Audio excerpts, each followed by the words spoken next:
ఏంటంటే మనకు తెలుసు ఇది కరెక్ట్, చూసేవాడు చూసుకుంటే ఆన్సర్ వస్తే చాలు అనుకుంటే కాదు. NTH ఏ ఎగ్జామ్స్ అయినా, అది వన్ టైం ఛాన్స్ సప్లీ అయినా, స్పెషల్ సప్లీ ఎగ్జామ్స్ అయినా, జనరల్గా కాలేజీలో రాసే రెగ్యులర్ అయినా, సప్లీ అయినా, అఫిలియేటెడ్ కాలేజ్ అయినా, అటానమస్ కాలేజ్ అయినా, సో చాలామంది స్టూడెంట్స్ అడిగేది ఏంటంటే అది యూజీ అయినా, పీజీ అయినా, ఎంఓయూ కోర్సెస్ అయినా. సో ఇప్పుడు మనకు ఒక ఆన్సర్, ఒక క్వశ్చన్కి ఆన్సరు ఫుల్గా తెలిసిపోయింది ఎగ్జామ్ క్వశ్చన్ పేపర్లో. సో దాన్ని ఎలా ప్రజెంట్ చేయాలి, దాని కంటెంట్ని ఫుల్ మార్కులు రావాలంటే అని చెప్పేసి చాలామంది స్టూడెంట్స్ అడుగుతూ ఉన్నారనమాట. దాని గురించి ఇప్పుడు వీడియో చేయడం అయితే జరిగిందనమాట. ఎక్కడా స్కిప్ చేయకుండా వినండి. ముందుగా అయితే ఇంతవరకు ఈ ఛానల్ సబ్స్క్రైబ్ చేసుకుని వాళ్ళు ఎవరైనా ఉంటే ఖచ్చితంగా అయితే సబ్స్క్రైబ్ చేసుకొని ఈ వీడియోని అయితే లైక్ చేసి షేర్ చేయండి. మీకు ఏమైనా డౌట్స్ ఉంటే కాల్మీ4 యాప్ ఐడీసు తెలుగు ఇంజనీరింగ్ ఎడ్యుకేషన్ టెలిగ్రామ్ ఛానల్లో షేర్ చేశాను. అందులో జాయిన్ అయ్యి ఖచ్చితంగా అయితే కాల్ చేయండి. అందులో పీడిఎఫ్స్ అన్నీ కూడా షేర్ చేస్తా ఉన్నా. ఖచ్చితంగా అయితే జాయిన్ అవ్వండి, మీకు అన్నీ కూడా వస్తాయి అందులో. దీంతోపాటు సాఫ్ట్వేర్ కోసం work support channel, Telugu engineering education YouTube channel, JNTU university updates channel ఖచ్చితంగా సబ్స్క్రైబ్ చేసుకొని మీకు ఉపయోగపడతాయి. ఇక టాపిక్లో పెడితే మీరు క్వశ్చన్ పేపర్ చూశారు, అన్నీ తెలిసినవి ఉండకపోయినా కొన్ని తెలిసినవి పర్ఫెక్ట్గా ఫుల్ ఆన్సర్ తెలిసినవి ఉంటాయి. అయితే ఫస్ట్ దాంతోనే మొదలెడతారు. అయితే ముందు ఏంటంటే పేపర్ కష్టంగా వచ్చి యావరేజ్గా ఆన్సర్ తెలిసి ఉంటే పెద్ద ప్రాబ్లం ఉండదు. ఫుల్ ఆన్సర్ తెలిసిపోయి లేకపోతే ఆన్సర్స్ క్వశ్చన్ పేపర్ ఈజీగా ఉంటేనే ప్రాబ్లం వస్తుంది. ఏంటంటే ఏది సెలెక్ట్ చేసుకోవాలో తెలియదు ముందు. ఒకవేళ సెలెక్ట్ చేసుకున్నా కంటెంట్ దేంతో స్టార్ట్ చేయాలో తెలియదు. అయితే ఇక్కడ ఏంటంటే మీరు గమనించాల్సింది ఆ కంటెంట్ ఎలా రాయాలని చెప్పేసి ముందుగానే మీరు ఫిక్స్ అవ్వాలి. అదేంటో తెలుసా, బార్డరింగ్ ఇదంతా కాదు. ఏంటంటే ఇప్పుడు ఒక క్వశ్చన్కి ఫుల్ ఆన్సర్ తెలిసిపోయినప్పుడు దాన్ని ఏం చేయాలి, నేను ఇలా పారాగ్రాఫ్స్ వైజ్గా రాస్తానా, లేకపోతే ఒకటే ఆన్సరు సింగిల్ కోర్సులో రాస్తానా, సింగిల్ పేజీలో రాసేస్తానా, లేకపోతే 3-4 పేజీలు 5-6 పేజీలు రాసుకోవాలా అని చెప్పేసి మీకు డిసైడ్ చేసుకోవాల్సి ఉంటుంది. డిసిషన్ తీసుకోవడం అనేది తెలియాలి. అయితే బుక్లెట్లో ఉన్న నెంబర్ ఆఫ్ పేజెస్ కౌంట్ చేసుకొని, ఫర్ ఎగ్జాంపుల్ ఫుల్ ఆన్సర్ తెలిసిపోయింది అనుకోండి, ఎన్ని పేజీలు వస్తుందో, ఎన్ని పేజీలు ఉంటుందో టెక్స్ట్ బుక్లో మీకు తెలుసు. కానీ ఇక్కడ రాసేటప్పుడు ఏం చెయ్యాలి, అక్కడ ఓవరాల్గా అన్నీ మీకు తెలియనివి ఉంటాయి కదా, అవన్నీ కౌంట్ చేసుకొని ఒక్కొక్కటి అసలు టెక్స్ట్ బుక్ పేజెస్ ఎన్ని ఉంటుంది ఆ పేజెస్ ప్రకారం కౌంట్ చేసుకోండి. మీరు కౌంట్ చేసుకుంటే ఏమవుతుందంటే అప్పుడు ఎన్ని పేజీలకు వస్తుందో తెలిసిపోతుంది. మొత్తం కూడా బుక్లెట్ లాస్ట్ పేజ్ కూడా తెలిసిపోతుంది మీకు. అయితే ఈ ఫుల్ ఆన్సర్ వచ్చేసరికి మీరు ఎప్పుడు కూడా సింగిల్ పేజీలో రాయొద్దండి. పారాగ్రాఫ్స్ వైజు కానీ లైన్స్ వైజ్ కానీ రాయండి. లైన్స్ వైజ్కి అయితే ఒక విధానం, పారాగ్రాఫ్స్ వైజ్కి అయితే ఒక విధానం. సింగిల్ పేజీలో రాసినంత మాత్రం మార్కులు వేయరా అంటే వేస్తారు, కాకపోతే పూర్తి స్థాయిలో మార్కులు పడవు. అంత తెలిసిండి కూడా మీకు కంటెంట్ పడవు. ఎందుకో తెలుసా, అది మొత్తం చూసేవాడికి అంటే వామో, ఇప్పుడు ఒక 10 బుక్లెట్ బాగానే చేస్తాడు రూల్స్ ప్రకారం, ఇక 11వ దానికి వచ్చేప్పుడు వాబో ఇది ఎంత రాశాడు, ఇదంతా ఎవడు చదువుతాడు అన్న ఉద్దేశంలోకి వెళ్ళిపోతారు. అందుకని చెప్పేసి పారాగ్రాఫ్స్ వైజ్గా రాశారనుకోండి, ఆ పారాగ్రాఫ్స్లో ముఖ్యమైన కీవర్డ్స్ అండర్లైన్ చేస్తే ఫస్ట్ పారాగ్రాఫ్లో ఇవి మెయినా, ఇందులో ఉందా లేదా, కీ ఎక్స్పర్ట్ కనుకైతే కీ పేపర్ కూడా చూసే పని ఉండదు. ఈ ప్రాబ్లమ్స్ పరంగా ఆన్సర్స్ పరంగా అయితే చూస్తాడు. లేదనుకోండి మామూలుగా డైరెక్ట్గా చూసినామంటే చెప్పేస్తాడు.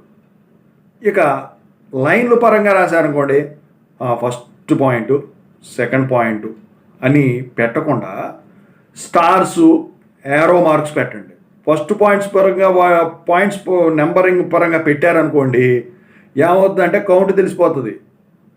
అప్పుడు ఏం చేస్తాడు తెలుసా, మీకు ఇప్పుడు 15 మార్కులు క్వశ్చన్ ఆన్సర్ అనుకోండి, మీరు 12 పాయింట్లు రాశాడు, 12 అని వేసేస్తారు. మీరు మొత్తం నింపేసినా 12 పాయింట్లు అవ్వాలా, దాట్లా ఉన్నట్టు రాసేసిన, అప్పుడు ఏమవుతుంది, మీకు 3 మార్కులు దొరుకుతాయి. అదే నెంబరింగ్ కాకుండా ఏరో మార్క్ పెట్టుకోండి, ఇప్పుడు వీడు ఎన్ని పాయింట్లు రాశాడరా అని కౌంట్ చేస్తాడు. ఒకవేళ కౌంట్ చేసినా ఒక 10 పేపర్లో కౌంట్ చేసుకుని ఓపిక వస్తుంది. 11వ దానికి వచ్చేప్పటికి ఏమవుతుంది, అందుకనే ఏరో మార్కులో యాస్టెక్ స్పెషల్ క్యారెక్టర్స్ ఉంటాయి, ఏరో మార్కు స్టార్ ఇలా మాత్రమే ఇవ్వండి. ఇక ఆ కీవర్డ్స్ వాటిని బట్టి వాళ్ళు చేసేసుకోవడం అయితే చేస్తారు. అదే ప్రాబ్లమేటిక్ వచ్చిందనుకోండి, పారాగ్రాఫ్స్ వైజ్కి కానీ పాయింట్స్ వైజ్కి కానీ కుదరదు. మీరేం చేయాలి, ఆ లైన్ ఉంటుంది చూసారా, రోల్ నెంబర్ లైన్స్ ఉంటాయి కదా, ఆ బాక్స్ ఆ లైన్లోనే చేసుకుంటూ వెళ్ళండి step by step, A line miss చేయదు. అయితే ఒకదానికొకటి ఓవర్లాప్ అవుతున్నాయి అనుకుంటే లైన్ వదిలేసుకోండి.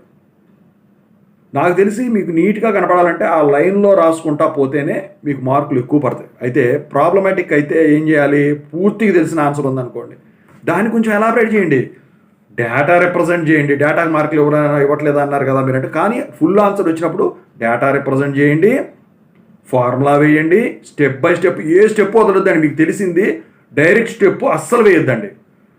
1 by 1 ఎంత చిన్న స్టెప్ ఉన్నా కూడా దాన్ని కరెక్ట్గా చేసుకుంటూ వెళ్ళండి. చివరి ఆన్సర్ వెళ్ళేపాటికి దానికి యూనిట్స్ కనుకుంటే యూనిట్స్ కూడా మెన్షన్ చేయండి.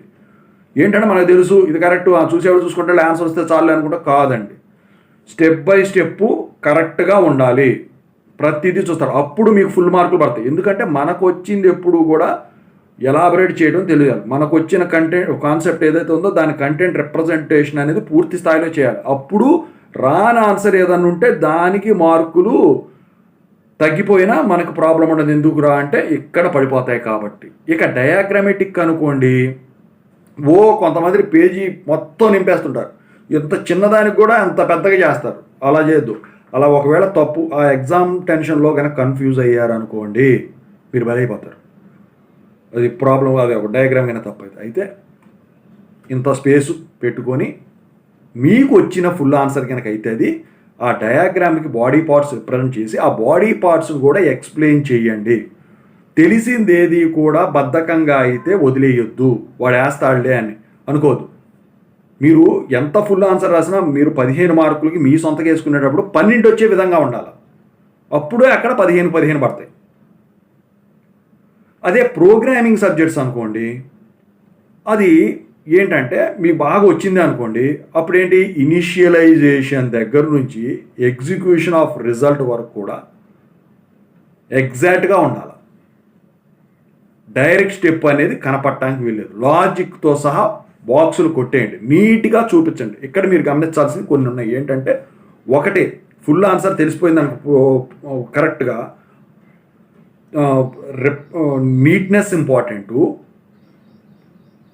ఒక వచ్చేసరికి డైరెక్ట్ స్టెప్స్ని ఎలిమినేట్ చేయటం ఇంపార్టెంటు. ఇక ప్రాబ్లమేటిక్ లాంటి అయితే యూనిట్స్ చూపించడం ఇంపార్టెంటు. థియరీ పరంగా అయితే కీవర్డ్స్ని అండర్లైన్ చేయటం ఇంపార్టెంటు. ఇక నెంబర్ ఆఫ్ పేజెస్ రాసేది ఇంపార్టెంట్. ఎందుకంటే చిన్నదానికి కూడా మీరు 3 పేజీలు రాస్తే ఇది సోది రాసేయడం తెలిసిపోద్ది. కరెక్ట్గా ఏమీ రాని దానికి కనుక 3 పేజీలు రాశారంటే అందులో తప్పులు తెలిసిపోతాయి. ఎందుకంటే మొత్తం చూస్తూ ఉన్నప్పుడు అసలు దీనికి సంబంధించిందే కాదని చెప్పేసి అర్థమైపోతుంది. సో కంటెంట్ కరెక్ట్గా మీకు తెలిసింది కనుకుంటే కంటెంట్ రాయటం ఎలా అంటే ఇదనమాట. వచ్చిన ఆన్సర్ని ఎప్పుడూ కూడా మీరు పోగొట్టుకోవద్దు. ఓకేనా? సో పోగొట్టుకుంటే ఇదే జరుగుతుంది.